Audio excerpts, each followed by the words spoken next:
안녕하세요, 건강나무입니다. 최근 루시드가 실적 부문 미스와 루시드 주가에 힘을 못 쓰고 있다는 이유로 루시드는 나스닥 100 퇴출이 될 것이다 라는 의견들이 많았었는데요. 결론적으로는 나스닥 100 퇴출은 쉽지 않다입니다. 그러한 이유들을 살펴본다면 일단 나스닥 100 지수는 나스닥에 상장된 기업 중 100개의 우량 기업만을 별도로 모아 만든 주가 지수를 나타내죠. 그리고 루시드는 그런 우량 기업들 중에서도 실적을 내지는 못했지만 오직 기술력으로 인한 성장성이 인정받아 전기차 시장에서 새로운 많은 투자자들에게 주목을 끌었습니다. 그래서 루시드는 상장과 동시에 높은 시가총액을 형성했고 전기차 섹터 종목 중에 하나이기 때문에 테슬라 주식의 인기만큼 루시드 또한 인기와 관심을 많이 받으니 나스닥에서 루시드 주식을 거래하는 거래량도 높았었습니다. 그래서 이런 점을 볼 때 나스닥 100에 편입이 된 것이죠. 일단 나스닥 100은 미국 자산 운용사인 인베스코에서 운영하고 나스닥 100 지수 종목 구성이 일단 비금융 업종인 하이테크와 헬스케어 위주이기 때문에 전형적인 성장주 ETF라고 보면 됩니다. 그렇다면 몇 달 전에 리비안도 나스닥 100에 퇴출되었었는데 루시드는 퇴출될 수 있잖아 라고 반문할 수 있을 겁니다. 맞습니다. 최근에 리비안도 나스닥 100에 퇴출되었었죠. 이유를 살펴보면 나스닥 100 종목들은 일반적으로 2월, 5월, 8월, 11월에 리밸런싱 되는데 최근에 7월에 예외적으로 특별 리밸런싱을 했었습니다. 당시에 리비안이 나스닥 100에 퇴출이 되었죠. 리비안은 주당 78달러의 공모가로 상장했고 상장가 대비 주가가 많이 하락하고 거래량도 예전보다 낮으니 나스닥 100에 퇴출되었었죠. 그래서 리비안의 나스닥 100 퇴출로 인한 트리거로 인하여 많은 투자자들이 그렇다고 한다면 루시드도 나스닥 100에서 퇴출하겠구나 라고 생각을 했을 겁니다. 하지만 나스닥 100의 편입 목적은 많은 거래량과 높은 시가총액이 우선시 되어야 하는데 리비안은 상장 때보다는 거래량과 시가총액이 줄었지만 향후에 리비안도 지금보다 더 성장하는 모습을 보여준다면 거래량과 시가총액이 높아질 것이고 그렇다고 하면 리비안 또한 언제든지 리밸런싱 되어 다시 나스닥 100에 편입될 가능성이 있습니다. 루시드도 만약에 퇴출된다고 할지라도 다시 언제든지 나스닥 100 종목이 리밸런싱 되어 들어올 수 있겠죠. 하지만 지금은 루시드가 나스닥 100에서 퇴출될 가능성은 낮다는 것입니다. 왜냐하면 일단 루시드는 초기 스타트업들이 많이 겪을 수 있는 생산과 유통 관련되어 병목 현상을 겪었고 그리고 시작 단계이기 때문에 지금의 당장의 실적을 내지 못해서 루시드 주가에도 선반영되었습니다. 하지만 루시드는 점점 문제들을 해결해 나가고 있고 에스턴 마틴과의 라이센스 파트너십 체결과 앞으로 추가적인 라이센스 파트너십 가능성 무엇보다 사우디 공장 완공을 앞두고 있고 그래비티 출시 발표도 조만간 있기 때문에 성장주와 전기차 섹터에 투자하고 있는 투자자들에게는 지속적인 관심을 받을 수밖에 없습니다. 결국에는 시장에서 관심을 받고 있다는 것은 주식시장에서 거래량을 활발하게 할 수밖에 없고 그렇다고 하면 나스닥 100에서 퇴출할 이유가 없다는 것입니다. 나스닥 내에서 높은 거래량과 수수료로 돈을 벌어다 주고 있고 오히려 두 달 전보다 나스닥 100에서 루시드 비중은 0.08에서 0.12%로 늘어난 상태이고 그렇다면 나스닥 100에서 비중이 늘어난 것을 생각해 본다면 최근에 기관 투자자인 블랙록과 뱅가드에서 추가적인 매수에 영향을 받았었고 오히려 기관들은 루시드를 사고 있는 입장이기 때문에 나스닥 100 퇴출보다 오히려 나스닥 100 편입을 유지할 가능성이 높다는 것입니다. 또한 나스닥 100에서 비중이 높은 우량주 종목들의 주가가 올라가는 것보다는 비중이 낮지만 성장하고 있는 종목들이 높게 올라가 줘야만 나스닥 100 지수도 높게 형성되는 것입니다. 시가총액이 높은 종목이 오르는 것은 느리고 천천히 오르지만 시가총액이 낮은 종목들은 한번 성장세의 모멘텀 흐름을 탄다면 나스닥 100 지수를 높게 끌어올려 줄 수 있기 때문이죠. 그렇게 지금 시장에서 많은 투자자들에게 관심을 받고 있는 것만큼 루시드가 그 기대에 부응을 해주고 기대치에 맞게 잘 성장을 해준다면 루시드의 나스닥 100 퇴출은 없을 것이고 지금보다 점점 더 발전해 나간다면 이후에는 S&P 500에서 편입될 가능성도 있다는 것입니다. 현재 거시경제는 미국의 추가적인 금리 인상에 여력을 남겨두고 있는 지금 중국의 수요 약세와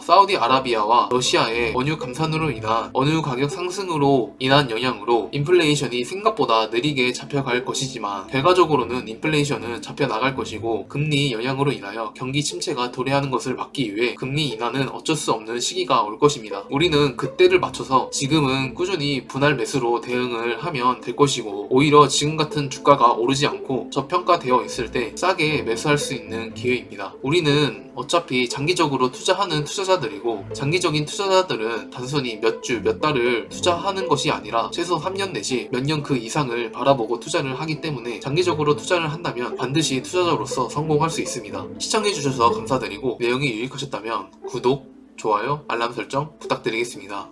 감사합니다.